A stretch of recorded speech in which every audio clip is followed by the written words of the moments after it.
आज हम आए SCI पुलवामा। तो SCI पुलवामा का एक प्रीमियर कोचिंग इंस्टीट्यूट है। तो यहाँ पे एक प्रेस कॉन्फ्रेंस रखी थी इन्होंने। तो मिस्टर अमीन जो है इनके डायरेक्टर साहब, तो वो मीडिया से मुखातिब होंगे। Bismillahirrahmanirrahim. SCI has a legacy of last 10 years और हिस्ट्री इज विटनेस, तवारी गवाह है। पिछले 10 सालों से कंसिस्टेंटली हम रिजल्ट दे के आए, खास करके MBBS की सिलेक्शन की अगर हम बात करें। और इसके साथ साथ हमारी जो और इस प्रेस कॉन्फ्रेंस का मकसद ये है कि हम स्टूडेंट्स और पेरेंट्स को आगाह कराना चाहते हैं कि इस साल जो हमारी फैकल्टी है उसमें हमने इजाफा किया है, हमने फ्रंटलाइन फैकल्टी में ऐड किया है। खास करके इसमें हमने शाह इम्तियाज सर को ऐड किया है, जो कि कायदा और में पढ़ा रहे हैं इस समय, और एक्स फैकल्टी रह चुके हैं वेव क्लासेस में और एहसन दास में, और ये फॉर्मर AP भी रह चुके हैं। और केमिस्ट्री डिपार्टमेंट की अगर हम बात करें, उसमें हमने 2 फैकल्टीज को ऐड किया है, और उसमें हमारे साथ तारिक सर है जो कि DPS में लेक्चरर भी है, और इसके साथ साथ ये सुपर 30 क्लासेस में भी पढ़ा रहे हैं श्रीनगर में। और दूसरा जो केमिस्ट्री में हमने ऐड किया है वो मूसा सर है, वो भी एहसन दास में इस समय पढ़ा रहे हैं। और रही बात ज़ूलॉजी की, उसमें हमने डॉक्टर रफ़ी को ऐड किया है, एंड वो भी क्रीसेंट क्लासेस और crescent as well as hope classes में भी पढ़ा रहे हैं। और बॉटनी की अगर हम बात करें, उसमें हमने फारूक सर को ऐड किया है जो MEI में लेक्चरर है, और उसके साथ साथ वो निसा में भी जो बॉटनी वहाँ पे पढ़ाते हैं। जी सर, जैसा कि प्रेस कॉन्फ्रेंस आपने बुलाई है, तो ये चेंजेस आपको मतलब आपने लाई हैं अपने कोचिंग इंस्टीट्यूट में। तो इस मौके पे हम कुछ सवालात जो हैं आपसे पूछना चाहेंगे, क्योंकि स्टूडेंट्स ने कुछ सवालात भेजे हमें हमारे फेसबुक पेज वगैरह पे। तो अक्सर एक क्वेरी रहती है कि जो कोचिंग सेंटर होते हैं उनमें क्लासरूम्स ओवर क्राउडेड होते हैं। तो आपके इंस्टीट्यूट में ऐसा कोई मसला है? एक्चुअली जो ये स्टूडेंट्स की क्वेरीज है, इट इज़ ट्रू। श्रीनगर में भी हमने देखा कि बहुत सारे कोचिंग सेंटर्स है, मैं नाम नहीं लेना चाहूँगा, तो और क्रेडिट क्लासेस होते हैं, हर जगह पे होते हैं। लेकिन इस साल हमने नया चेंज किया है कि जो क्लास में जो बच्चे होंगे वो ओवर क्राउडेड नहीं होंगे। हमने एक लिमिट रखा है उसके लिए, that there will be the individual attention. Plus अगर हम क्लास में ले लेंगे बच्चे, अगर क्लास में 50 बच्चे होते हैं, तो हर कोई बच्चा जो है इंटेलिजेंस लेवल उनकी सेम नहीं होती है, हेटेरोजेनस स्टूडेंट्स होते हैं। जो भी वीक स्टूडेंट्स है या किसी का कोई डाउट होगा, उनके लिए हमने अलग एक डाउट क्लियरेंस सेल रखी है। There will be the individual 1-to-1 attention. Plus हमने वहाँ पर उनके लिए एक मटेरियल रखा है जो कि बिल्कुल हमने टॉप कोचिंग इंस्टीट्यूशन से मंगवाया है, कि उसमें पावर पैकेट हमारा मटेरियल होगा। जो भी उनको पढ़ना होगा कि वो उसी से हम उनको ट्रेन करेंगे, so that they will qualify the higher level exams just like NEET and JEE and IIT। तो इस साल हमने उनमें एक चेंज रखी है कि यहाँ पर बच्चे जो है ज़्यादा हम ध्यान देते हैं, कोचिंग सेंटर जो है ध्यान देते हैं खाली नीट पे।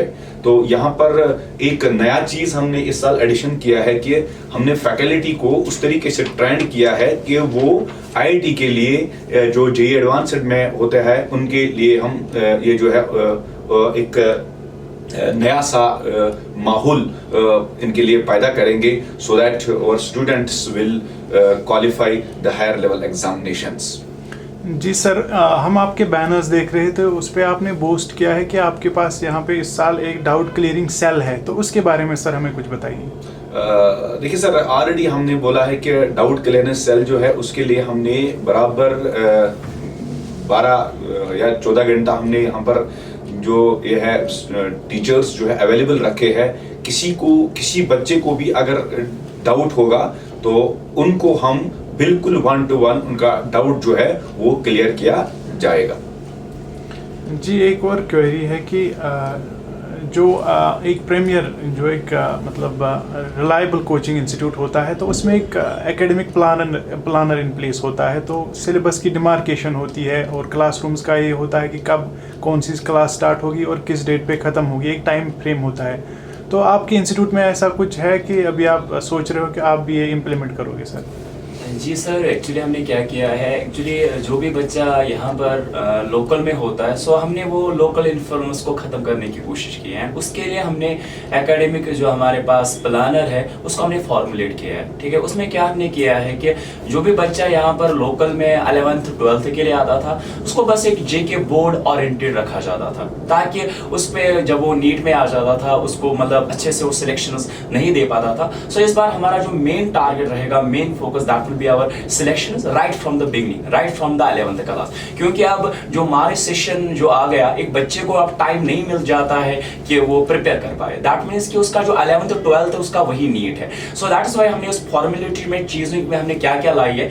जस्ट लाइक यहाँ पर एक ऑथेंटिकेटेड बुक सॉल्व नहीं किया जाता एक पर्टिकुलर इंस्टीट्यूट में। सो हमारे पास जितने भी डिपार्टमेंट है, चाहे केमिस्ट्री डिपार्टमेंट है, फिजिक्स है या बायोलॉजी डिपार्टमेंट, हर कोई टीचर एक ऑथेंटिकेटेड बुक सॉल्व कराएगा, एक authenticated book with multiple revision. Second चीज उसमें क्या है, एक बच्चे को बाज़ाब्ता मिल जाएगा, डीपीपी शीट्स मिलेंगे, उसमें हमने रैंक बूस्टर्स ऐड किए, मैराथन्स किए हैं, ठीक है, इंक्लूडिंग उसमें एनसीईआरटी टच भी होगा साथ साथ, and NCERT exemplar plus. And more over rather than this हमने क्या किया है, बच्चे को हम फोर्टनाइट टेस्ट पे ले आ रहे हैं, ठीक है। एंड अपार्ट फ्रॉम दैट हम कोशिश करें उसमें ऑल इंडिया रैंक सीरीज डाल लेके, ताकि बच्चा खुद को कंपेयर करे मेरी ऑल इंडिया रैंक क्या चल रही है, ठीक है। सो ये सारी चीजें हमने एकेडमिक प्लानर में ऐड की है, सो दैट हमारी एक लेगेसी रही है, we will only believe on the selections. क्योंकि यहाँ पर जो लोकल इन्फ्लुएंस है कि बच्चा आता था चला जाता, वो हम टोटली खत्म करने वाले हैं। सो दैट इज वाई हमने एक जो हमारी पावर फैकल्टी आई है, कॉम्पैक्ट फैकल्टी है, मतलब हर कोई हमारे पास जो टीम है दैट इज एक्स्ट्राऑर्डिनरी, जिनके पास ऑलरेडी इतनी एक्सपीरियंस है, ऑलरेडी इतने स्टेट रैंक्स और सिलेक्शंस दी है। सो ये हमारे पास नई चीज एकेडमिक प्लानर में रहेगी। जी सर, लास्ट में हम ये आपसे पूछना चाहेंगे कि एक कोचिंग सेंटर है, चाहे कोई भी कोचिंग सेंटर हो, it is at the end of the day for the betterment of the society, क्योंकि एजुकेशन सेक्टर में ये कंट्रीब्यूट करेगा।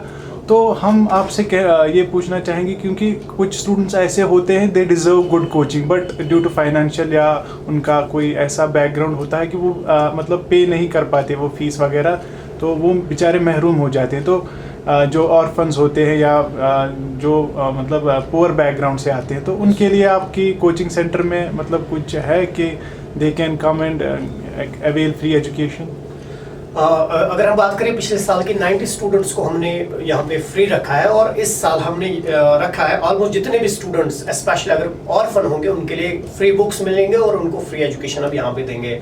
और इससे पहले भी मैंने बताया, आई डू नॉट एग्जैजरेट, वही दैट इकलौता कोचिंग सेंटर है जहाँ पर इतनी सारे सिलेक्शन हमने मार्केट में दिए हैं। यहाँ देख भी सकते हैं, students can visit personally, they can come and I hope they will feel the difference by themselves. Thank you sir. Thank you for having this session, and I hope it would be productive for society as well. Okay, sir.